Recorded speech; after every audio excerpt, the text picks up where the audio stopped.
Got a new term I'm working on, and I think it's pretty applicable. Okay. Like I remember like the quotes. I can't even remember what movie it is, but Will Ferrell when he's like, "I'm spitting angry," right? And Oh, I can't remember what is movie that that's. the other guys? I think it might be the other Yeah, it might be the other guys. guys. But then obviously we know the terms like piss drunk. I think Yeah. I'm going to go with a new one called knife drunk. And this is when you're so drunk you don't realize you've been stabbed 3 times in the stomach and you go walking around a hotel. We might call it Sanchez drunk down the line, but this Mark Sanchez story is insane. Apparently, for those living under a rock, former NFL quarterback, most known for the butt fumble, Mark Sanchez. I don't even know how to properly describe this. He got really drunk, apparently, in Indianapolis at a hotel. He was Because there he was on going to the call a game, game. Yeah. and there was some sort of dispute with a delivery driver in an alley who was parked there. There was some sort of parking dispute that Mark Sanchez decided to take in his own hands. It got physical, and the driver, apparently, who was a 69-year-old man, was fearing for his life at one point and pulled out a knife and stabbed Mark Sanchez. Mark Sanchez goes to the hospital. All we hear about for the first several hours is, oh, Mark Sanchez has been stabbed. He's in, Yeah.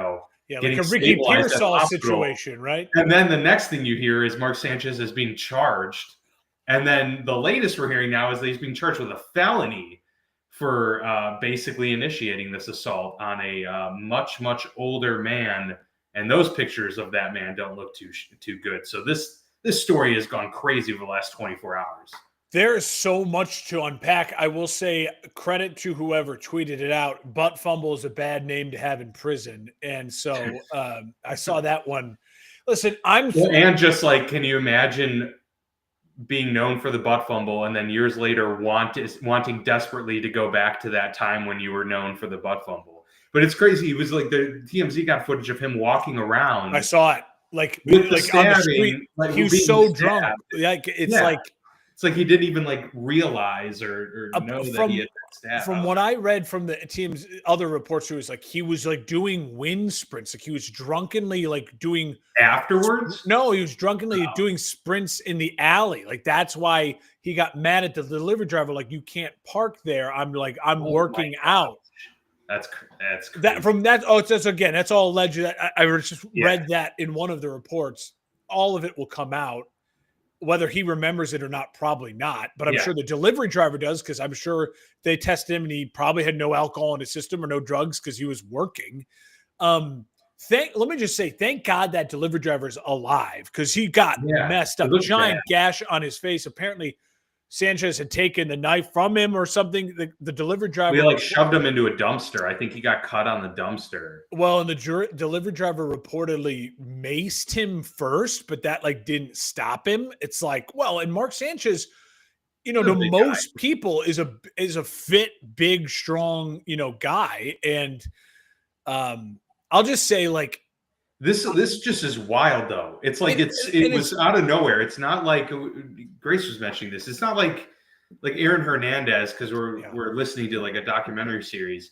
It's not like him where he had a long history of violent outbursts. No, he had it's like a horrible night, like a horrible night that, and it can happen to anyone. You never know, when one drink turns into another, or whatever your thing of choice may be. All of a sudden, you could be that person who's like, no, I've driven high before and I'm going to get behind the wheel, and you cause a horrible accident. Like this is Mark Sanchez's now, like, this is the pivotal moment in his life. You know what I mean? Like, can you hope he's not going to announce games anymore? No, I mean, he's probably going to have to serve jail time unless his attorneys can meet with the defendant's attorneys and some sort of ginormous payday for that person. Well, and the guy is suing Fox. He alleges he has, his attorneys and whatever, they have evidence of Fox knowing that this was a problem. Oh, that Sanchez, like, that he had an alcohol problem or something like that, and they're like, he's suing them for like negligent hiring, but also negligent. I forget what the legal term is, but retaining him and basically letting him continue to do the job. Like he's a menace. He's out there as like a yeah. menace. So if they have proof of that, then that's a whole other Wow. deal. But I mean, it's a wild story. We'll have to keep track of it and see what comes of it. Thank God they're both alive, and seriously. it's one of those things that it's not the end of his life. Like, you know what I mean? It's not like Mark Sanchez is, but he's going to have to, he's got a lot of work ahead of him for him to ever have a life in like the public eye again, and his wallet's going to take a huge hit. That's for sure too. Yeah, this was the headline that kind of capped off a pretty crazy week in the NFL in general. Tons of upsets, special teams kind of like blunders. Undefeateds no more. Undefeateds no more undefeateds. We have tons of go-ahead wins in the final minute of the game already this season at a record clip. So, yeah, a lot to get to here as we dive into our Week 5 recap.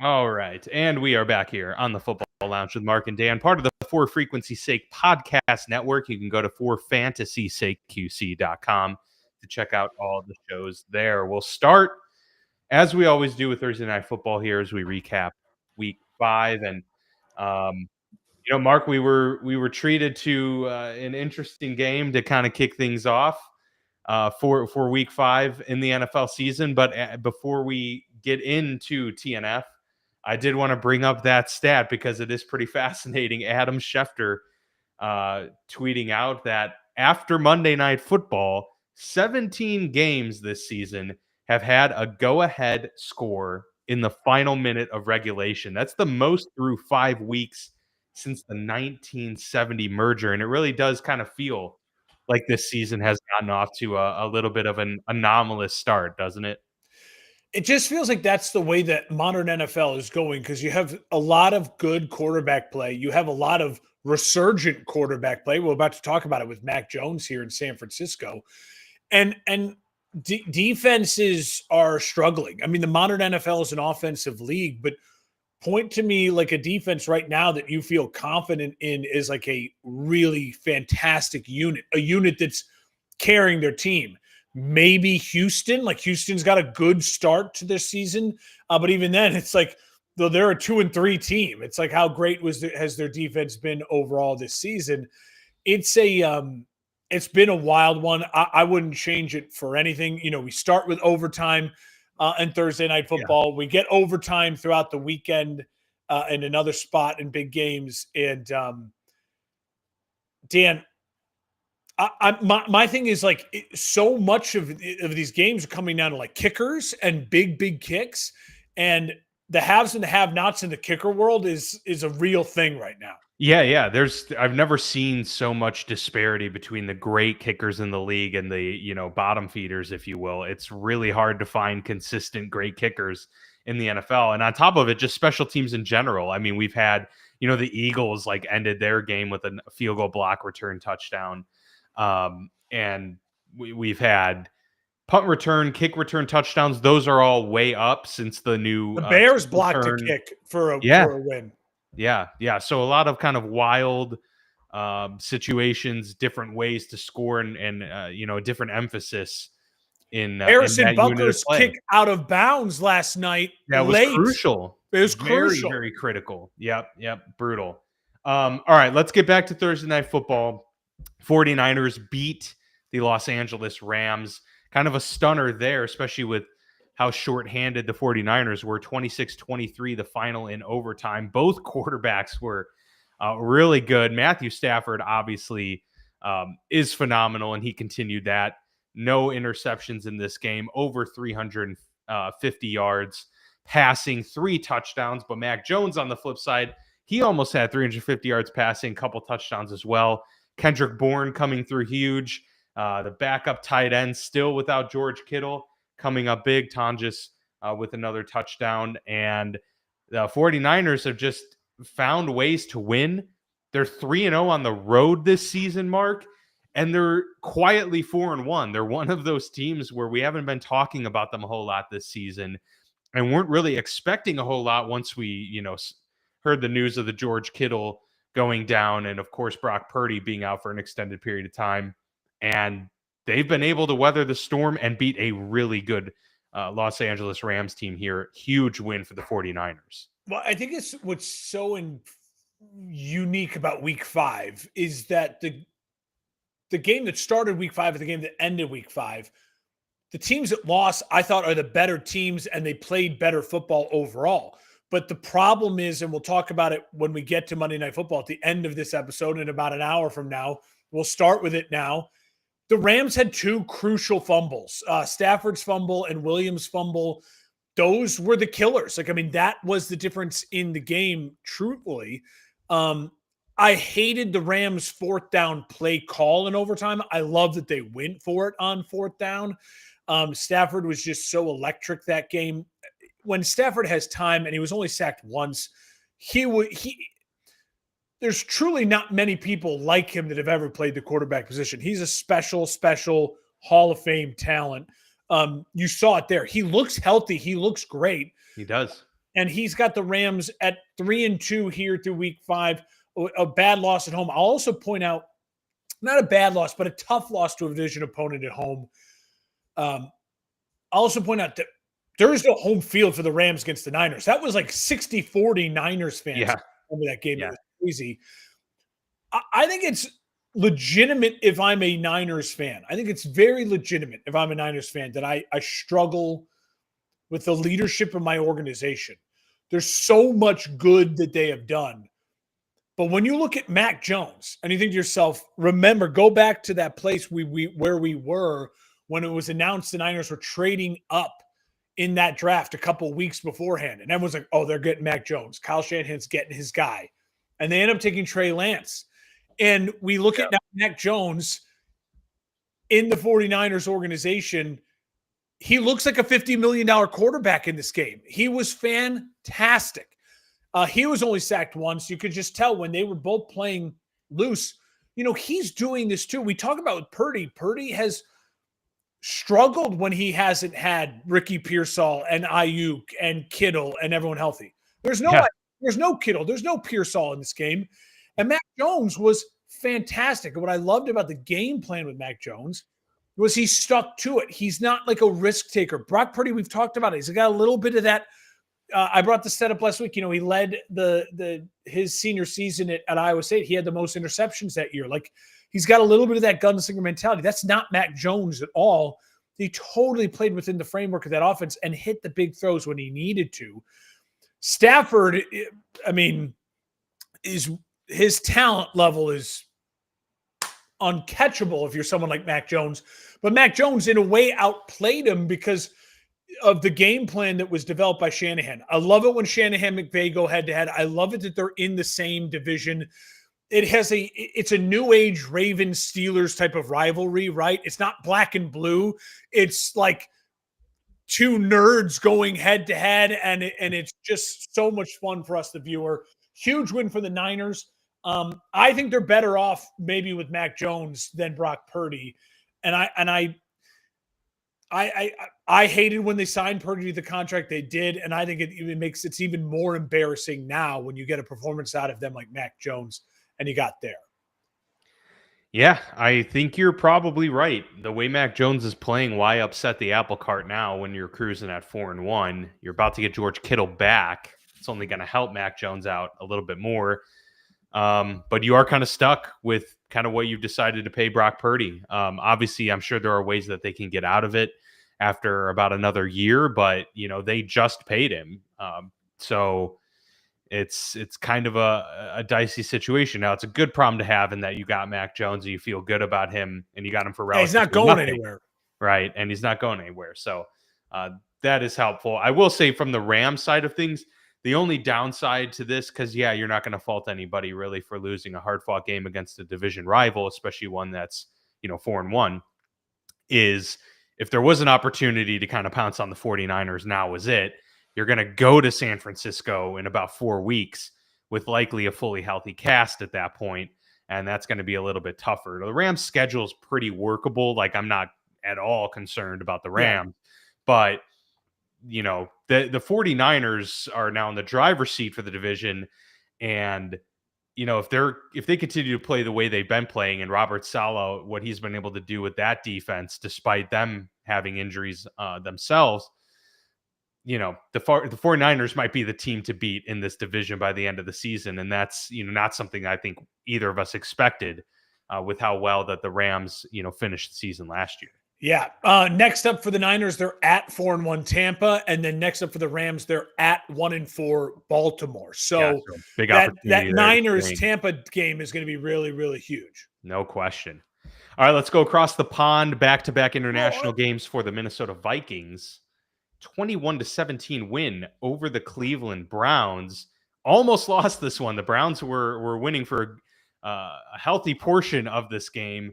But Carson Wentz and company storm back and get that touchdown to Jordan Addison to secure the 21-17 victory. But the headline, of course, was Dylan Gabriel starting this game for the Browns. And he played pretty good, Mark. I mean, we're not going to say he, lit the world on fire or anything like that, but 2 touchdowns. He didn't make any critical mistakes and was fairly efficient.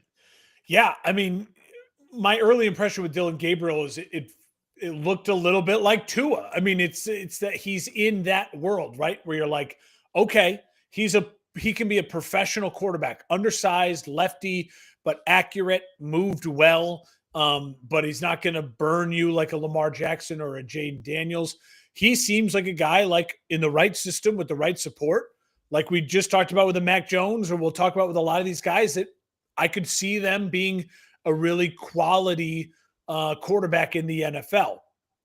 I will say what I thought was a crucial part of this game, the Vikings opened up the third with an 8-play, 71-yard touchdown drive to go up 14-10, right? Okay, yeah. So they're down at half. They're a little bit like, what's going on here? Gabriel's playing well. Judkins is carrying the ball and running it really, really well. And Njoku's having himself a nice day. And it's like, okay, are we going to really go to London as the Vikings end up leaving their 0-2? You come out, you have a really great drive, but the Browns then, and this is to me where it's like, okay, you now see something from Dylan Gabriel, right? You see with Stefanski, a professional offensive mind where you're like, hey, if you just give me someone who works with the system, we can be effective. They immediately answered that Browns with a 13-play, 69-yard, 8-minute touchdown drive with a nice touchdown pass to Njoku at the end of that drive. So then they reclaimed their lead 17-14. Now, shout out to Carson Wentz and the Vikings for doing what they had to do to get that win. Wentz got a little beat up at the end of the game. It feels like now they're going to go back to JJ. They come back to him to the U.S. They're on a bye, I believe, them and the Texans. And you say, hey, let's probably go back to JJ. We need to weather this storm, and they're 3-2. Good for them. For the Browns at 1-4, there's still things I liked. I mean, now we see the big news. They trade Joe Flacco. So Flacco's gone. He's in division. He's going to be in Cincinnati. Yeah, they're leaning into these rookie quarterbacks. They're going to lean into him. And Dylan Gabriel's got the keys, and he's got confidence right now. They went for it on 4th down 3 times. They were 3 for 3 on 4th down. That's impressive with a rookie quarterback. I don't care if they ran the ball 3 times and got it 3 times. It's still impressive with a rookie quarterback. Operationally, you got to get the call in. You got to get the snap off in time. And for the coach to believe in the quarterback, but also just goes to show you this Browns team, they look at this year, they're smart. They're a smart organization for understanding who they are right now and being like, this isn't our year. So let's make this year something. And what you can do with that is push your young quarterback to the limits, be aggressive, try to steal some football games. That's what it felt like they were doing with this game. I don't know how to properly rate the Vikings because, again, it's JJ's team, but we haven't really seen JJ yet this year. So I feel like this next couple weeks we'll have an understanding of kind of where the Vikings are in the hierarchy of the NFC. Sure. I know they have the same record as the Rams, but I don't feel like they are the Rams. Does that make sense? Oh, absolutely. No, I totally agree. I'm not entirely sold yet on the Minnesota Vikings. I think they've got a Yeah. lot of pieces in place and they're good, but yeah, they're just too behind the line at the quarterback position currently. We'll see if that Yeah. develops over the rest of the season, but Next, totally agree with you there. next up for the Bye came at a good Browns. time. Yeah, next up for the Browns, the Steelers at the Steelers, and then the Vikings have a bye, and then they're home against the Eagles. Yep. Would have been brutal to end the international trip 0-2. So that was a good win for Yeah. the Minnesota Vikings to salvage that going into their bye week. The Indianapolis Colts absolutely rout the Vegas Raiders. The Raiders are the worst team in the NFL. I honestly kind of like feel like that right now. Okay. Next to the Tennessee Titans. Okay, yeah, I take that back. The The Titans are the worst Jets. team. But I think the Saints are better. I think the Giants are playing better football even than the Las Vegas Raiders. It's brutal out there. And Geno Smith, I need to check actually who is leading the league in interceptions now, because Jake Browning had 3 of his own this week, Oh but yeah, him Geno and came into the him week with and Jake, 9. him and Jake, and he had 2 more. Yeah, so Geno Smith was absolutely brutal. The Raiders entirely just absent in this game, and the Colts continue to roll. Daniel Jones was operating on a different level once again, and of course, Jonathan Taylor doing what he Oh, does he's best. So such a the stud. Colts are real, man. They're real. Jonathan Taylor to me is legitimately in the MVP discussion. I have another like 2 people I want to mention for the MVP discussion later on in this show, but he had 3 touchdowns in this game and was really, really a tone setter. They didn't need them much. Like they got short fields because of a lot of turnovers. No Brock Bowers for the Raiders. The Raiders were actually up 3-0 at the end of the first. And then the Colts in the second quarter, touchdown, touchdown, touchdown for the next 3 drives. Vegas, their next drives, block punt, interception, missed field goal, and all of a sudden it was 20-3 at the half. Yeah. So that missed field goal was really bad too, and by a usually reliable kicker. So yeah. Remember how, I don't know if you do remember this, I went on a rant at the end of last year about Laitu, the second round defensive end out of Utah, I believe, the first round pick from the Colts. And I did it mainly because everyone's like, well, the Bears need to draft him. Like, you got to get someone who can rush the passer. And he had a kind of a rough rookie campaign as far as rushing the passer. He had a giant game. He had a giant game-changing interception. The Colts were up 14-3. The Raiders were driving inside the red zone. This is that second drive of the second quarter for the Raiders. He tipped it. He intercepted it. And really, it was over from there. Daniel Jones, great throw to Pittman on the touchdown drive. Moving right, throws back to his left. Really, really nice. I'll just say this. Really good. I'll just say this about the Raiders. We talked a lot about this offseason about how, listen, Tom Brady is now at the helm and the brain trust of Tom Brady. We talked a lot about they're so smart to go just get Pete Carroll and Chip Kelly and just stabilize. That's what the word, literally. Solid. They're going to be solid. They're going to be competitive. They're going to be stable. They're none of those things. No. I don't know if it's because of just Geno or what's really going on. They can't stop a nosebleed. They just seem like one of those teams that lacks a ton of talent. I don't know if they're better or worse than the Jets. I will say this, at least the Jets in garbage time put up points late. Like they put up, the Jets are the kings of garbage time right now. Geno and the Raiders can't even do that. Like they can't even put up points in garbage time. 9 interceptions does lead the NFL. Jake Browning is second with 8. And then finally, I'll just say this. In the power ranking of the restart their career guys, I have Baker 1, Darnold 2, Daniel Jones 3, and then a distant fourth, Geno. And maybe it's unfair that Geno's on a slightly different timeline because it's like he was the first one to get the restart of his career to go well when he made the Pro Bowl with the Seahawks like 3 years ago. But now he's on another team. It just feels like whatever that magic that was where he was in that Baker and Darnold class, it feels like he's fallen out of it and Daniel Jones has replaced him. Yeah. Well, and I'm glad you brought this up because this is what I was thinking in relation to these career resurgent quarterbacks, because we talked about how that's something that is unique that's happened over the last several years. It is also interesting to note, though, that post-resurgence, teams still let these guys go. The Vikings still said, nope, see ya, Darnold. We're okay with it. You had a great resurgent season. To me, that says something. It's a little telling. The Vikings make a little more sense because they had drafted J.J. McCarthy. I understand that. Geno had a resurgence with Seattle, and they said, we're happy to going to Darnold, let you the other walk, and then we'll bring guy. Darnold in. So I just want to caution, let's see what happens with Daniel Jones after this year. What the Colts do with Daniel Jones, I think, will be very, very telling. Well, Baker's the one who it's like, this is for real. They've built around him. They've said, we are planting our flag with you. None of these other guys have had that moment yet.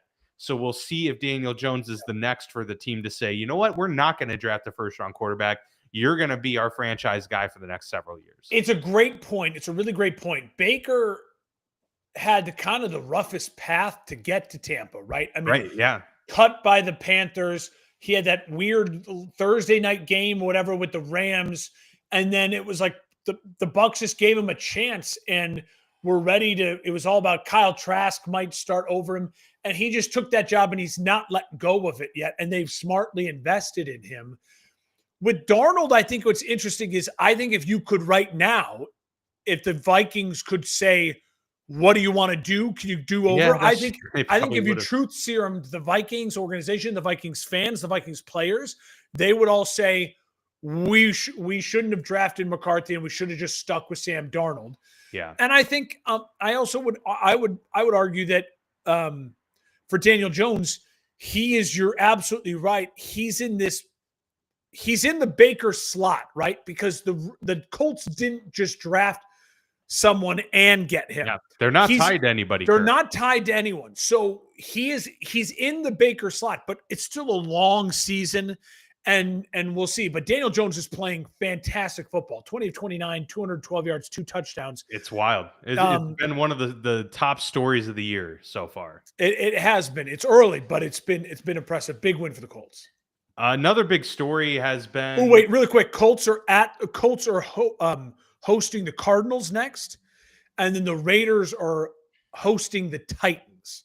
So we'll know the toilet bowl next week. Raiders and Titans. That's a good one. Love it. Another big story has been that the New Orleans Saints. I couldn't even believe that this stat was a thing. They got the first win from a quarterback that they drafted crazy since 1998. So since 1998, any quarterback that's won a game for the New Orleans Saints up until this past week was not a quarterback that they drafted. It was, obviously Drew Brees for a very, very long time, but even Taysom Hill was someone they got from the Packers. Derek Carr they got from the Raiders. And Spencer Rattler did not win a game last year, but he did this past week. So scratch that off the list. They win 26-14 over the Giants. I don't really have much commentary on this battle between 1-4 teams. They're both duking it out to see who can get one of those top 2-3 picks. I will say, I'll just add this. I thought good for Rattler. I thought he played well. I really tried to think, what is Rattler like?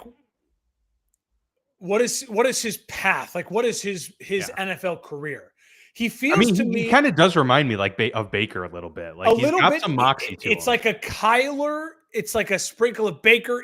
To me, it's a good amount of his name. I just had his name. I can see his face. He's the backup for the Kansas City Chiefs. He was in he was with the Jaguars 2 years ago. He was with the Raiders. Gardner Minshew. Oh, Gardner. Yeah. So there's like a little bit of like, okay, the ceiling's like Kyler Murray light, kind of like a quality starter.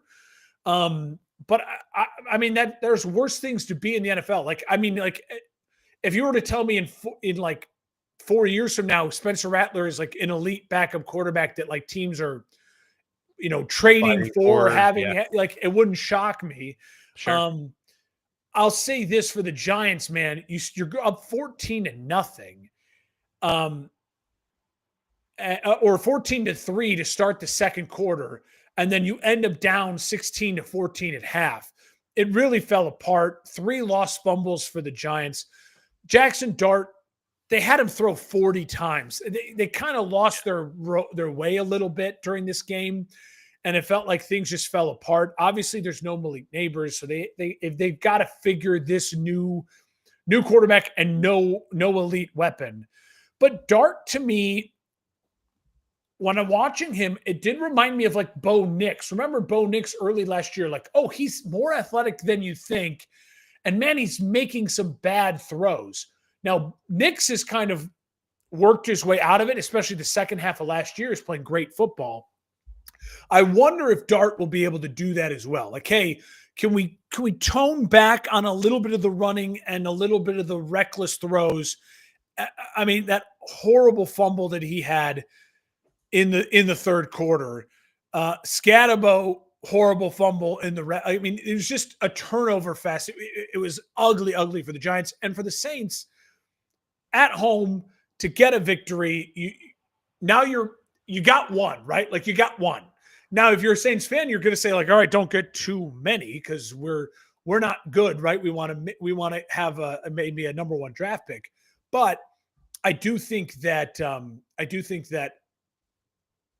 the Saints are not the bottom of the bottom right now. I think they fight hard. I think they're coached unique. You know, I like what Kellen Moore's doing with the lack of talent, and they certainly deserve to win that game with the Giants. The Giants fumbled it away, intercepted away. The turnovers were just bad. Yeah, no, they were. And you got to build a team that can take advantage of those moments. And so Kellen Moore gets his first win as a head coach.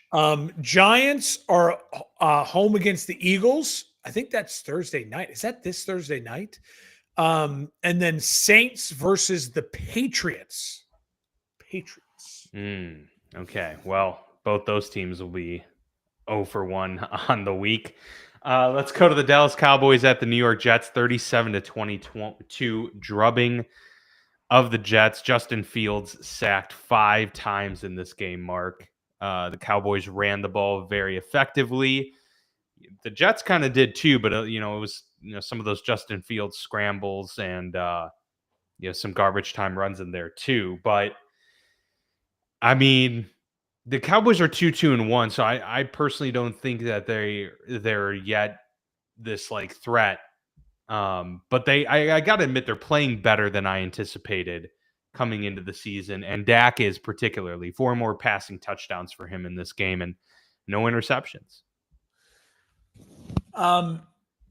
Listen, he's balling out. Like he's playing the best that we've seen him in a very long time. I don't really know. I mean, it's like 2 years ago. Remember, he's got this weird like injury, then plays really well, injury, then plays really well. And he's in the plays really well part of it. I don't know. Listen, there's no CeeDee Lamb. I don't know what the ceiling is, right? Like, I don't know what the ceiling is for this Cowboys team. But it does feel like a team now that after that tie and then getting this win, you're 2-1. And it does feel like a team that I don't really want to play. Like, I don't want to end up having on a Sunday night to go to Dallas and to deal with that, because it feels like they're going to score with you. And if they can get one stop, it might just be all they need. And when CeeDee comes back, we'll see how Pickens and everyone kind of slides in. Javonte Williams has been great, and I called him the worst running back in the league in the offseason. So they've really proved me wrong. I got to give a shout out to Schottenheimer. I mean, I don't know if this is the league will kind of catch up, and then by the end of the year, he's a disaster. Or right now, they seem like a well-coached offensive football team that is lacking talent on defense, and their defensive coordinator is a kind of a schmuck.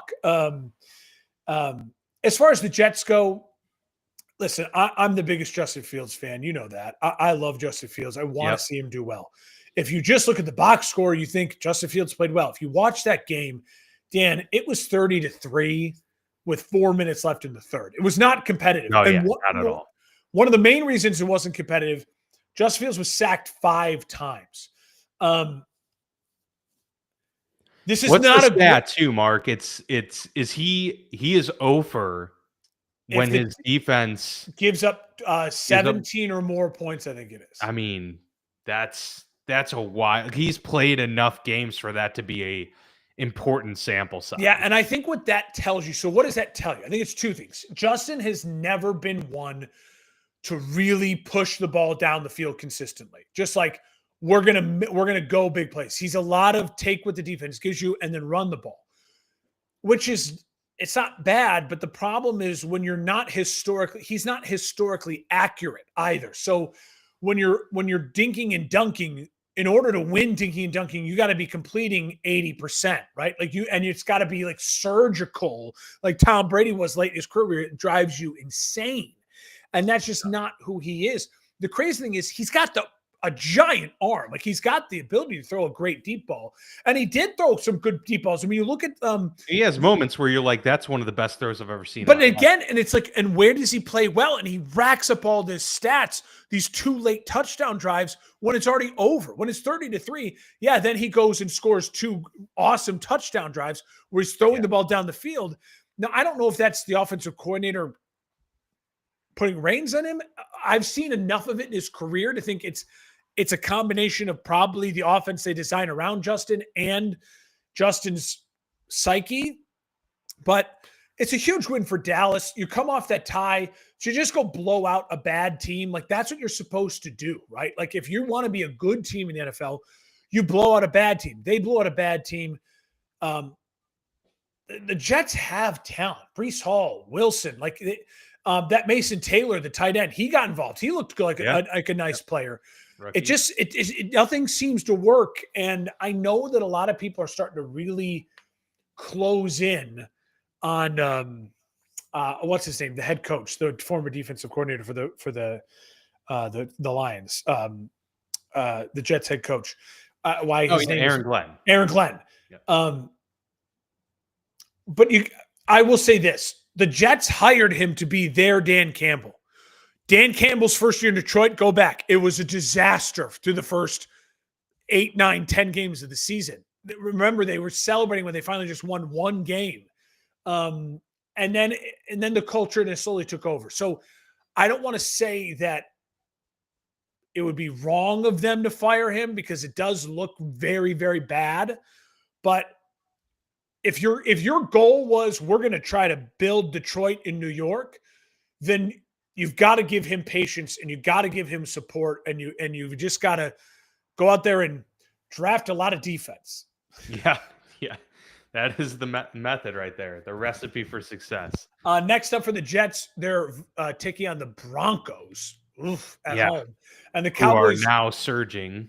The Cowboys are at the Panthers. When the Panthers at home, what we've learned is one of the best teams on the planet. Yeah, exactly. No question. Speaking of the Broncos, they beat the Philadelphia Eagles, so that's a reason that we don't have any undefeated teams left. The Eagles and Bills both losing this past week. Broncos win 21-17. They were down by 14 points in this game and kind of rallied back to win it. Bo Nix looking good late in this game, but it was really, I think, the Broncos defense, Mark, that was really impressive. They got after Jalen Hurts, 6 sacks by the Broncos defense in this game. Saquon Barkley only had 6 carries. I mean, that's inexcusable.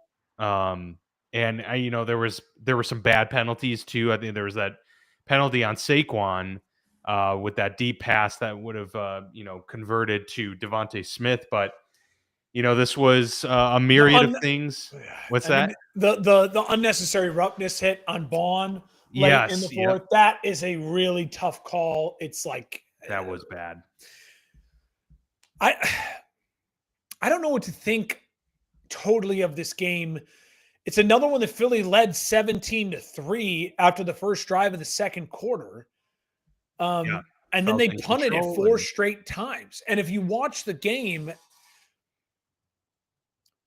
Philly was 0 for 0 on 4th down. What does that tell you? They're the tush-push team. They are if it's 4th and short, 3rd and short, there's no chance. if they're not in third and short, they're punting the ball a ton. Like this was so, and I go back to the fact that then, well, okay, why were they not in third and short and fourth and short? Saquon Barkley had 6 carries. Yeah. Also, I listen. Jalen Hurts is a very good quarterback. We've talked about it ad nauseum. We both like Jalen Hurts a lot. There's a stat out there that's floating around. I think if he throws the ball 27 times or more, they're like 0 for their last 10 in those games, which is like an insane stat. It's something along those lines. He had 38 pass attempts, and Dan, he took 6 sacks.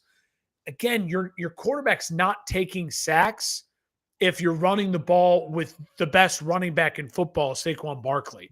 It seemed like a team uncharacteristic.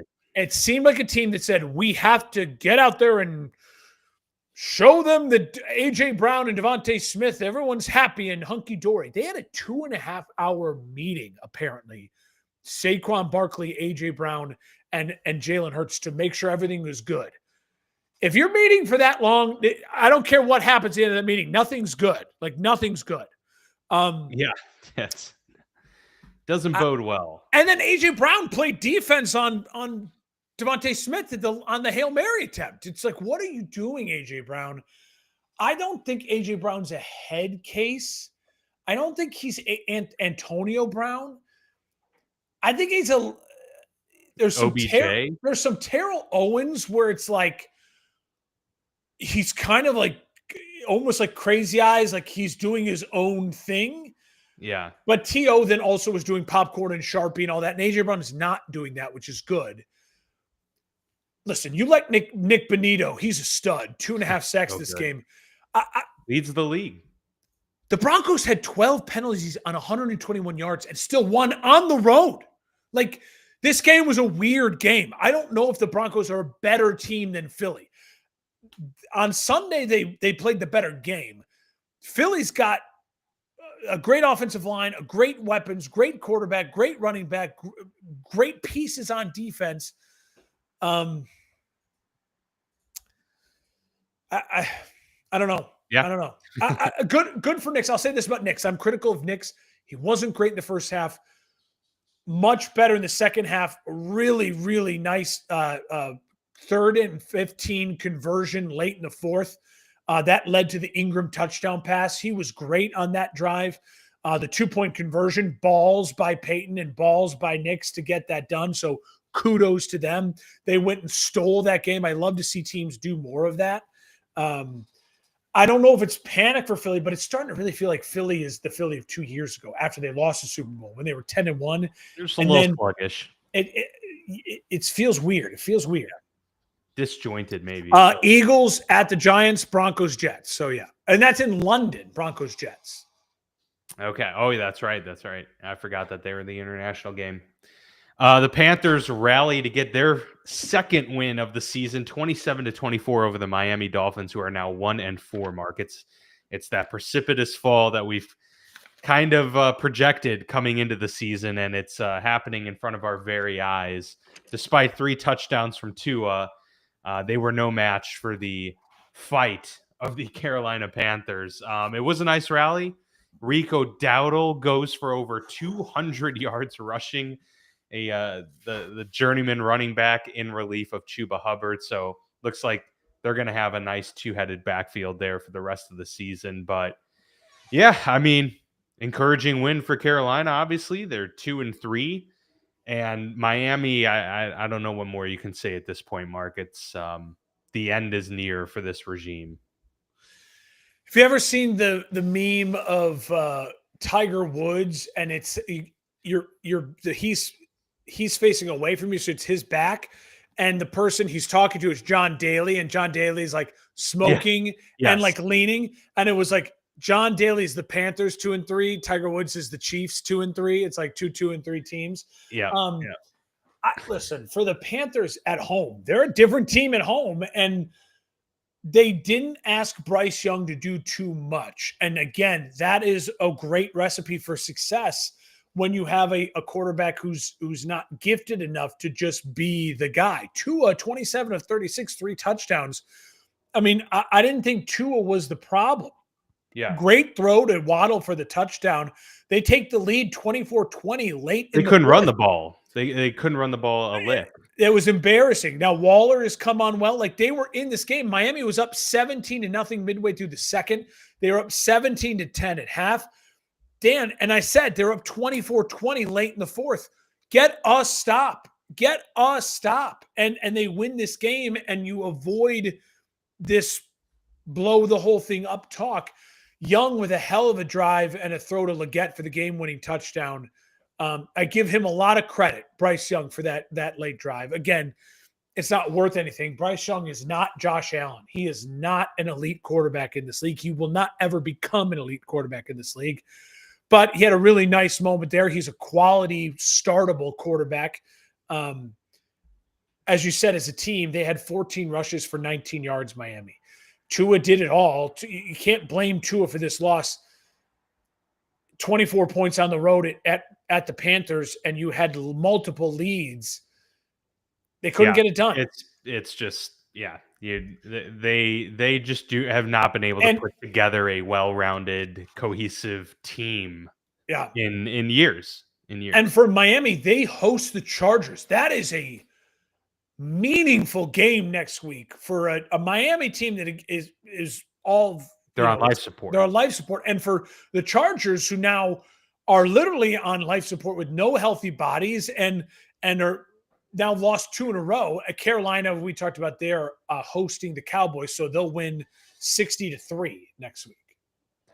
The Houston Texans beat, I don't even know if that's the proper term, absolutely destroy the Baltimore Ravens 44-10. This was a funny juxtaposition between two quarterbacks. CJ Stroud, 4 touchdowns, no picks.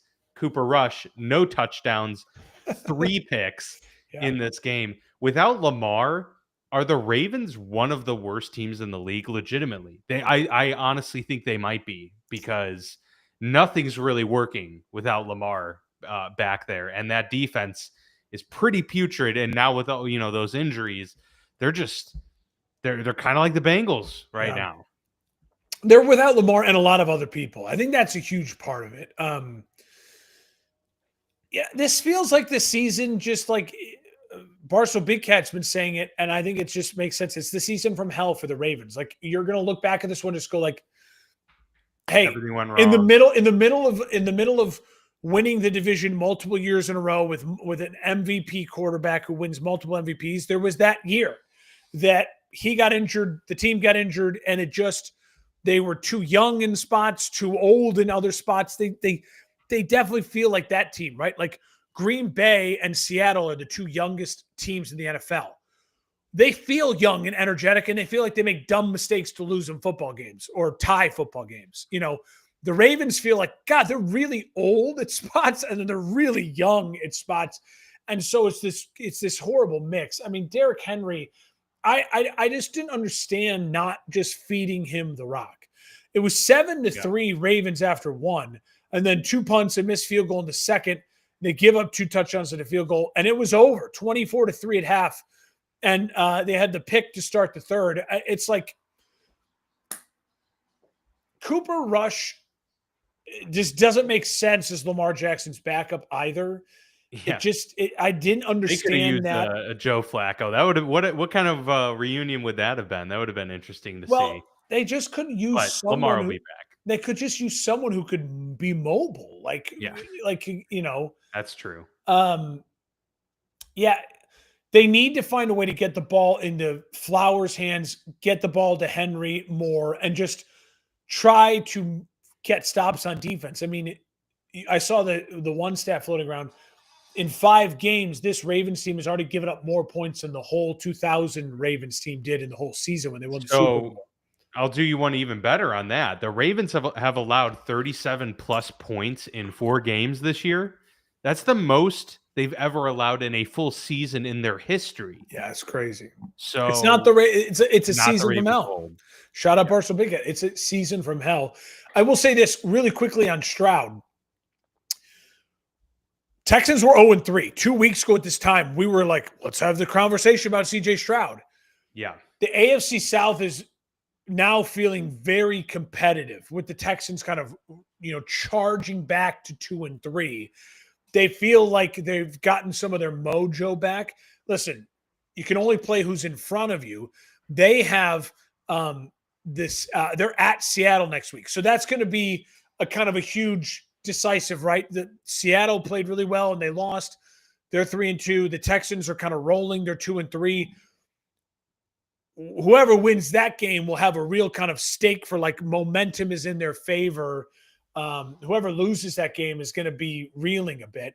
For the Ravens, they're versus the Rams at home. Can you just at least be competitive? I don't know if Lamar is going to play in that game against the Rams. Probably not. It looks like he's going to miss multiple weeks. Yeah. But can you at least find a way to be competitive against that Rams offense and show some heart? Gotta show something. So then when Lamar comes back after the bye, after 1-5, it's like, okay, can he string together? Can we get to 5-6 and be frisky in the last couple weeks? Before we continue on, the 4 teams on a bye this week were the Atlanta Falcons, Chicago Bears, Pittsburgh Steelers, and Green Bay Packers. A wild game in Arizona as the Cardinals fall 22-21 to the Tennessee Titans, who get their first win of the season. It wasn't just Amari DiMercato, the backup running back for the Cardinals, doing yet another gaffe that we see 2 to 3 times a year, where somebody fumbles prematurely before crossing the goal line because they're celebrating or whatever. He does it after a 75-yard run that he breaks out. But not only is that the only blunder that the Cardinals face, but late when the Titans are trying to make a comeback, Cam Ward throws an interception. It's a great diving interception that is then fumbled and bounces its way into the end zone with the Titans recovering, getting the touchdown, and there you have it. What a wild game. You had the Jonathan Gannon antics where he seemingly put hands on Amari DiMercato on the sidelines, and now Mark, he has been fined $100,000. And he did apologize, for that incident on the sidelines. First time that a coach has been fined for a sideline altercation since Bruce Arians in 2022. So it's been a few years, but weird game. And this is just, this is kind of what the Cardinals' MO has been, right? They get in their own way a lot of times. Kyler Murray's helmet fumble. Also, I mean, you didn't even mention that. I mean, this game is 3 wild plays. The DiMercato fumble, then the fumble, recovered fumble, pick, fumble, touchdown, and the Kyler Murray helmet fumble in the third. All 3 went against the Cardinals. The Cardinals were 21-6 midway through the second, all the way to the fourth quarter. This was a game they had won. They were up 21-6, 9 minutes to go in the fourth quarter. And then things went completely bonkers. And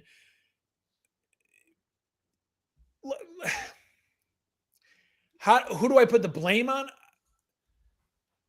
Some of it's got to be on coaching, right? Like, did Gannon show the film of the Colts fumbling? Like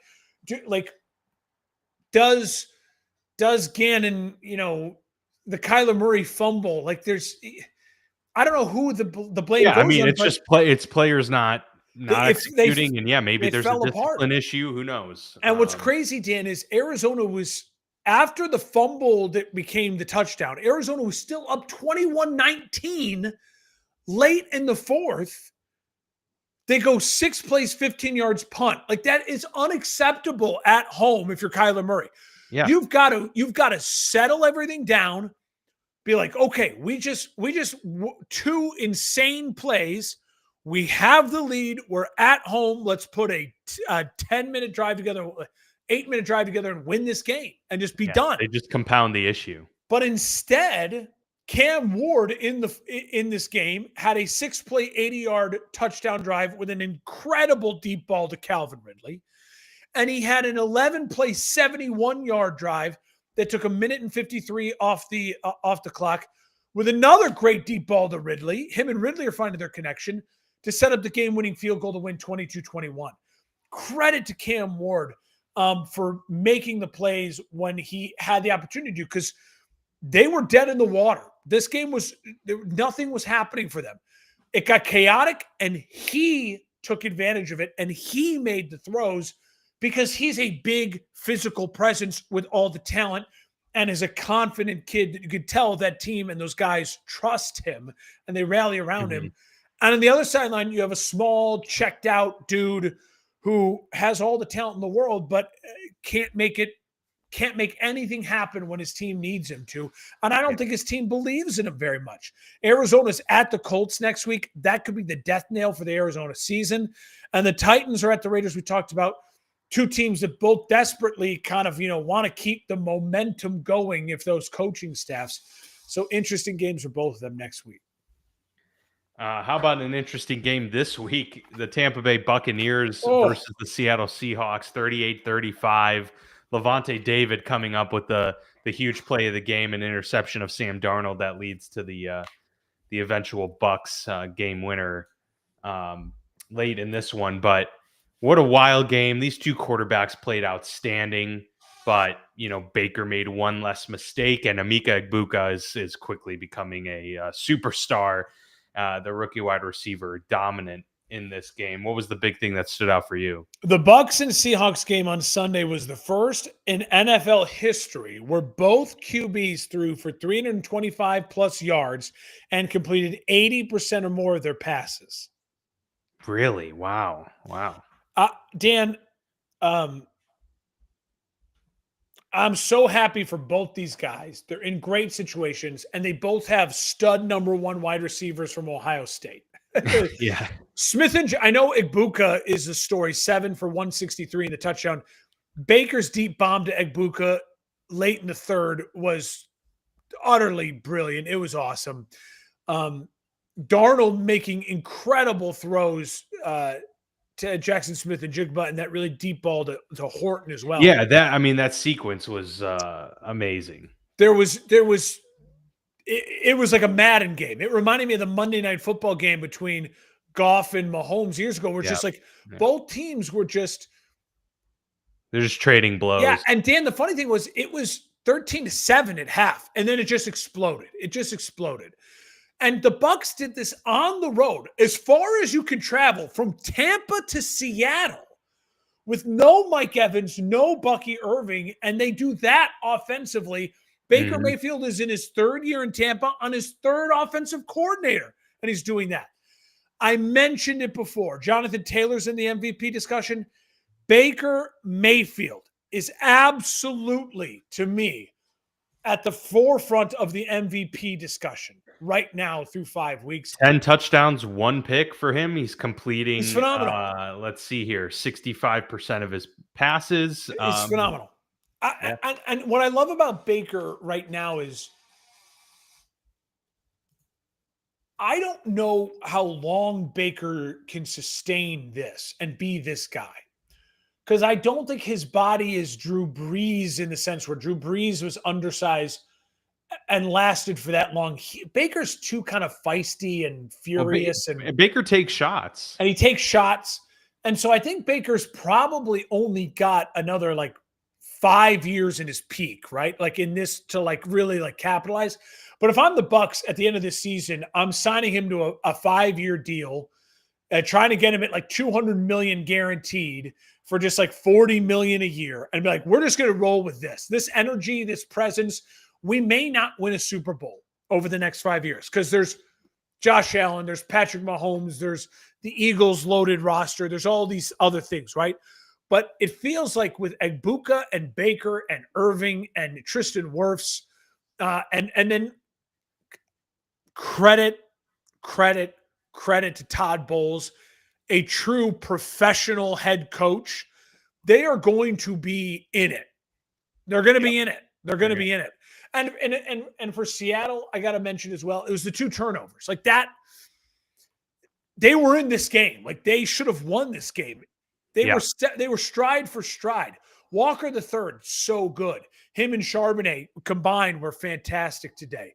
Obviously, we mentioned Jackson Smith and Jigba. I want to point out A.J. Bardner, the second-year, fourth-round tight end out of Michigan. He's come along. Sam Darnold has just made him pop. And so credit to Sam Darnold. He's in the spot he needs to be in. Baker's in the spot he needs to be in. They both have stud weapons. It was so much fun. There was one really cool game, exciting one for sure. I feel like there was another note I had that now I'm going to miss it. I wrote this question. Are Baker and Darnold both right now top 10 quarterbacks? Baker is playing. Darnold's probably close. I don't know. That would be tough though for me to say because I'm still going to throw Lamar in there. Even though he's been injured, right? Like he's kind of and Joe leave him out, and then you've got Herbert playing really well, and a lot of others. It's just, but I mean, he's close. It's an interesting. You wouldn't have said that preseason, necessarily. Although also, Baker, I probably would have said is like 10. Credit to the NFL and the Bucks and the Seahawks for leaning into the uniforms. For leaning into the graphics on the broadcast. Default uniforms, they're so good. They're so and we'll talk. good. And the Jags had the great throwbacks on this weekend. Yeah, it was perfection. We need to embrace those way more. It was perfection. It was perfection. League just needs to listen to the fans when it comes to those. It's perfection. The Bucks are playing the 49ers. Huge game. That's big. And then Seattle and the Jags. Huge game. That is. Yeah, those are two exciting matchups. The Bengals fall to 2-3, so they started the season 2-0, dropped 3 straight. Lions win 37-24 in this one. This Lions offense is just firing on all cylinders. So the week 1, danger sirens have faded deep into the abyss because Detroit is looking like a top 3 team in the NFL right now. This game was more than over. It was 33 to or 34 to 3. I mean, the Cincy scored 21 garbage to 3, and then so 31 to 3. I think it was. Whatever it was 21 points of garbage time. So like, don't even let it think like, oh, it was close. It was not. It was not at all. And here's my MVP of the season so far is Jared Goff. 19 of 23, 258 yards, 3 touchdowns. I will say credit to Cincy. It'd be a perfect time to pull up this. The FanDuel stats. Yeah. The credit to Cincy. They did sack Goff 4 times. Remember, we had just talked about how the Goff hadn't been sacked at all. Look at that. 12 touchdowns, leading the league in touchdowns. Completion percentage, leading the league in completion percentage. Amon-Ra St. Brown leading the league in touchdown receptions. Yeah. I mean, look at this list. It's most of the people in their categories are leading in multiple aspects of that category. Yeah. Jonathan Taylor, touchdowns and yards. Puka, receptions and yards. It's a select few that are really dominating. And Goff is also top 10 in yards at 1,800. That's more than a lot of big names. 75% completion percentage, Mark. That is so good for someone leading in being that close in yards and leading in touchdowns to also have the efficiency to boot. And only 2 interceptions, right? So it's like, 12 touchdowns, 2 interceptions. Listen, Dan, after week 1 and the preseason, it was like, holy crap, the Lions are back to what they were before Ben Johnson. But since then, the Lions have scored 52 points, 38 points, 34 points, 37 points. Like Ben Johnson, who? Like, yeah, this is a team that, unlike Philadelphia, that needs great coordinators. I think this is a team that has great talent and a great leader. The best culture setter leader in the NFL. Yeah. And they're completely all bought in.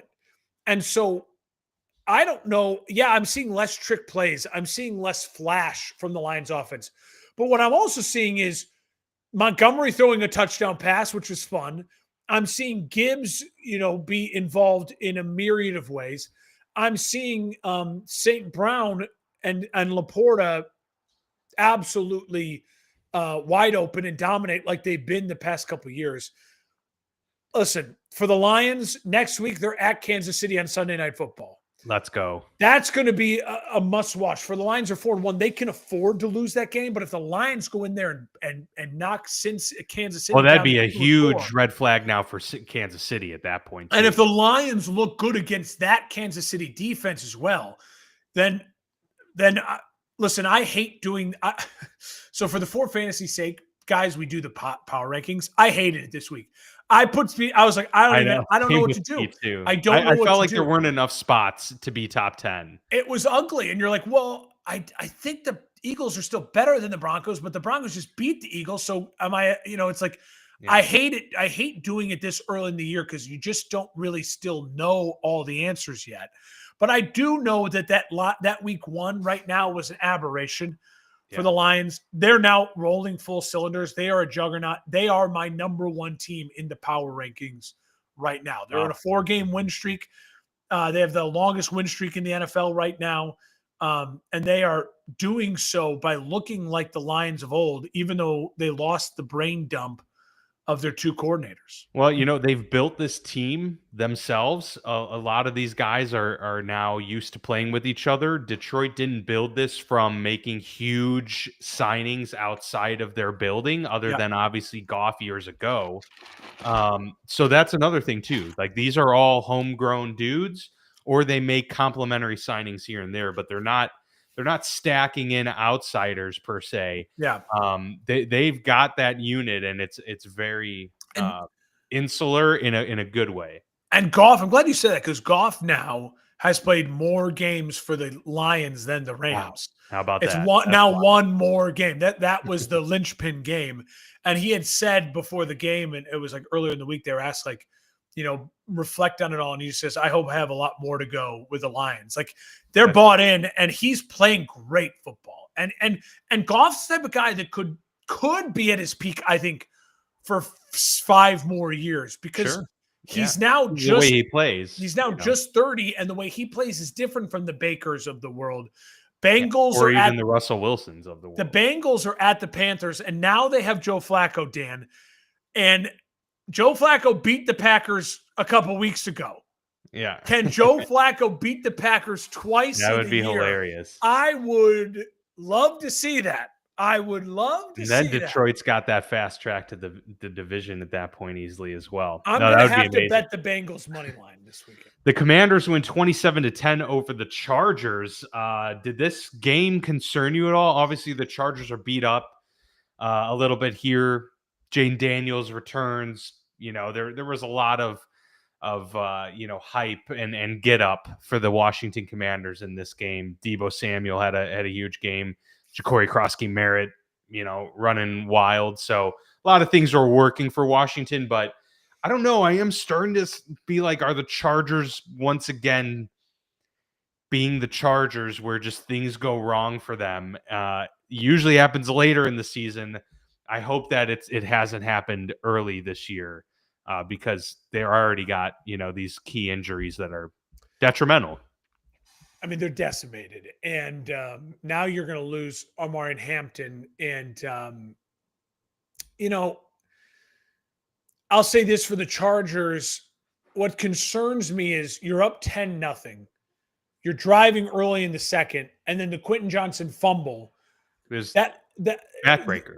That leads to a 9-play, 74-yard touchdown drive. Now you've let them back in. It's 10-7, and you don't score again. Like, you never regained your confidence. And this is against a Commanders defense that's not fantastic. And I know you're beat up. But if they can't score at home against that Commanders defense, then who are they scoring against? Not the Broncos. And they gave up some bad sacks. Not the Chiefs. Yeah, I mean, and that's the other thing. Herbert was sacked 4 times, and they were all back-breaking sacks. Like, Herbert was not great in this game. Nothing was working for them offensively. Congrats to Keenan Allen, fastest to 1,000 receptions. That was kind of a cool that was a cool stat for him. Von Miller sighting for the Commanders. He had a sack and a half. That's how bad the offensive line for the Chargers is. I will say this. Jaden looked good. It wasn't like a Jaden, like, whoa, but it's like, hey, coming back for the first time from a injury in his career he played well. He also still ran the ball. Like, he wasn't shy to run it. He took off 8 times at almost 40 yards rushing. He was only sacked once. And I will say his deep touchdown pass late in the fourth to seal the game to Debo, that's one of those throws you're like, dude, if you can make that throw, that there's very few guys on the planet that can do that. Also, his deep ball to McCaffrey to lead it to get to 10-10 at the half, like right at the late in the second quarter, like get McCaffrey involved. There's a lot to like. Herbert's going to have to be a hero. He's going to have to be a hero now. You have no Najee Harris. You have no Amari Hampton. You have neither of your starting tackles. You're beat up, but you have Allen, McConkey, and Quentin Johnson. He's going to have to be a hero. And Herbert, like, he's going to have to do it. And they're going to have to outscore people because the defense is beat up as well. No Khalil Mack still. They're at the Dolphins in a must-win game to kind of stop the bleeding. And for the Commanders, Monday night, home against the Bears, the rematch. I will say this as a Bears fan, I'm very glad the Commanders won this game. Because get that out of their system. Yes, a little bit of like, we got the confidence coming back. And don't worry, I've already come up with it. If the Bears lose next Monday night, well, they had too much time off. It was the full week and a day. Like, it's just too much time off. That's true. You worry about limping in We're rusty. You can't have a bye week and an extra day on the Monday night. It's too much time off. That's too much. That's too much time to party and do all that fun stuff. The Patriots probably with the upset of the week over the Bills, and 23-20.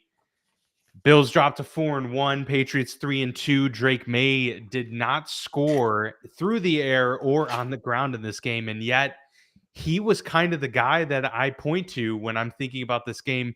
Obviously, Stephon Diggs, it was kind of that return to Buffalo and wanted to make a statement, and he was great, made some phenomenal catches, but Drake May just made some of the best throws I've seen this season, all in one game, led the team down late in this one as well to get them over the hump and give them the win at 23-20, as I mentioned. So I thought this was phenomenal game by Drake May. And I also thought the Bills, they couldn't run the football. They didn't run the ball very well. Josh Allen was the leading rusher with 53 yards. And that kind of tells the story for you right there. Third quarter, Bills are down 13-10. Allen throws the pick in the red zone. It was ugly. It was forced to Shakir. Yeah. That led then to an 11-play, 90-yard touchdown drive for Drake May and the Patriots. Now they're up 20-10. Allen responded really well. 8-play, 74-yard touchdown drive, 2017. But May, he just couldn't miss. Like, and everything for May, what was so impressive was like, it was always, he was rolling out to his right, rolling out to his left, on the move, processing, looking at half of the field and finding Diggs and building that connection with Diggs. It was really fantastic. Now, May was sacked 4 times. The Bills were able to get after him. Yeah. Allen, obviously, as you mentioned, he can't be the leading rusher. Like, you paid Cook. You've got to find a way to run the football. 15 carries for 49 yards is not good enough. It's not getting it done. But still no issues. I mean, we've talked, like, the Patriots are legit, right? They're and Kincaid, the Kincaid connection is great, right? Like, Allen's he's got weapons. It just felt like it was a statement game for the Patriots, and they felt like they were more prepared for the football game. They felt like the better coached team. And it felt a little bit like Allen didn't have answers and he was kind of looking for help, and no one was there to like give him the lifeline. And that's I think we're starting to realize, like, not having a true number one wide receiver is problematic here for Buffalo. Like, one day he's got to have the go-to that he can trust every time. I think it's not only that. I was saying it was more like the coaching, right? Like, where's the answers? Like how do we get the run game going? How do we respond? I'll say that, get the run game going. I mean, we're at the point now with one of the reasons why this NFL season is so close and electric, as we've been talking about. You have 4 guys from the 2024 NFL draft class quarterbacks that look like legitimately they're going to be their team starter for this contract and another contract. Mm-hmm. Penix's arrow is pointing up. Bo Nix's arrow is pointing up. Drake May is arriving and the arrow is pointing up. Caleb Williams, the arrow is pointing up. He's arriving. And obviously Jane Daniels. We'll wait to see with McCarthy. But Dan, one of the reasons why there's such good offensive play in the NFL right now is, well, look at this. The Patriots found their quarterback. And again, it's so maddening if you're Miami, if you're these teams that drafted the Bryce Youngs, if you're the teams that are with the Dylan Gabriels, because you look at Drake May and you go, yeah, that's a fucking guy. He's 6'5", big giant arm, mobile, calm in the pocket, scrambles enough. Like, what are you supposed to do with that? Like, he's the guy. And him and Josh Allen now, the battles are going to be really fun. Like, I'm pumped. Agreed. Yeah, I'm really pumped about that. It's a cool rivalry that's reigniting now. Like, I hate the Patriots got a guy, right? Like, it's like, oh, like, God bless America. Yeah, they only had to go through a few down years. It feels like the Packers getting another guy, right? But this also goes to show that, like, when you really do bottom out, you can rise so much quicker. They bottomed out. They got Mac Jones. It didn't work out for whatever reason. They bottomed out again, get Drake May, and there you go. So within 5.5 years, they found their guy and got back. Whereas there are the teams like the Steelers that tread water a lot, and then you're never actually able to get that top pick to get the guy. And it's another to me win for the teams that don't just panic and go to the veteran quarterback, right? Right. You see that. The Steelers, we drafted Kenny Pickett. Didn't work. Panic, veteran quarterback, Russell Wilson, veteran quarterback, Aaron Rodgers. The one thing I always, when people make fun of me for Trubisky and then Fields and then Caleb's, kind of up and down rookie season, is like, oh, dude, he's just going to draft another quarterback. It's going to stink. It's like, yeah, that's what you should be doing. I would hate it if the Bears panicked and then they threw $150 million to Kirk Cousins, like the Atlanta Falcons did, right? And now they're stuck with that contract and a good young rookie quarterback. Like, they made a mistake, right? Like, just keep drafting. You'll find the guy. Keep drafting. Don't panic and pay Tua $250 million. Just keep drafting. Pats, they have New Orleans next. They're 3-2. They have New Orleans next, and then Tennessee and the Browns. 6-2 is on the horizon for the New England Patriots. The Bills are at Atlanta. Oh, there you go. All right, wrapping things up with Monday Night Football, 31-28 victory for the Jacksonville Jaguars over the Kansas City Chiefs. Jacksonville, another sneaky team at 4-1, 3-0 at home. Kansas City falls to 2-3. A lot of interesting things here. I thought Trevor Lawrence showed a lot in this game, Mark, despite it not be, it's not going to pop out of the box score at all. And that final drive was a little clunky, but I actually thought it was very telling. This was the first where I was like, in a while, where I've seen Trevor kind of bring the fire to the field in key moments. And that final drive was really indicative. He had a really nice scramble, and then the next play tries to scramble and gets sacked, a bad sack. What does he do? He responds with a laser phenomenal throw down the sideline. And then what happens after that? More adversity, and then stumbles, near the goal line, trips up, gets back up and finds a way to get in the end zone and put the team in front late in this game. I thought that was really special stuff to see from Jacksonville and from Trevor in particular.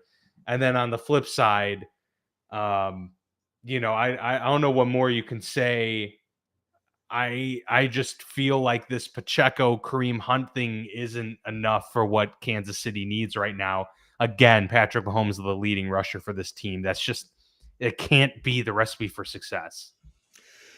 In 2024, last year, the Chiefs were 10-0 in 7-point games. And remember, we kind of talked a lot about it. We're like, man, they're just finding ways to win games. Then you're like, well, is that because, good teams find a way to win good games? I guess so. They're 15-1, like blah, blah, blah. Like they're 15-2. Like they're going to the Super Bowl.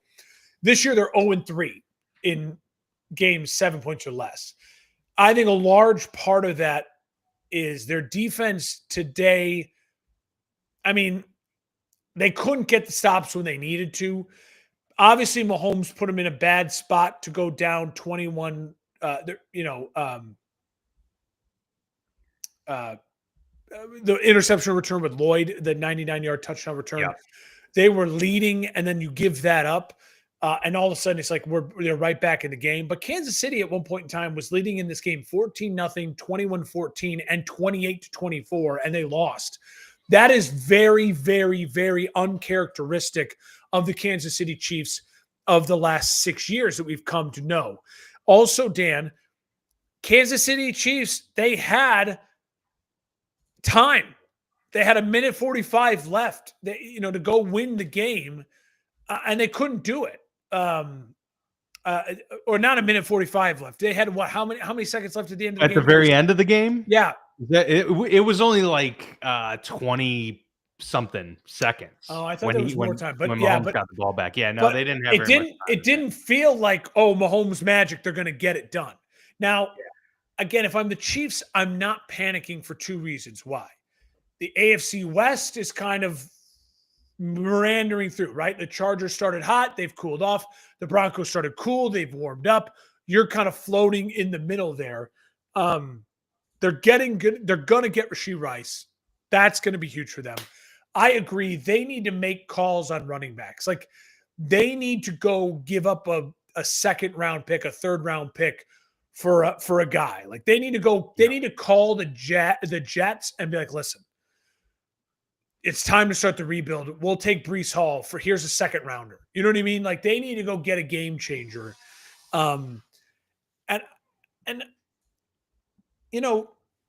Patrick is brilliant. He's phenomenal. He's allowed to make a mistake. You're allowed to throw a bad pick.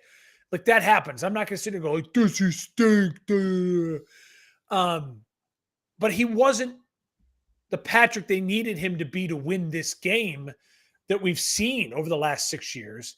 And like Kelsey had a good game. This kid Thornton got involved.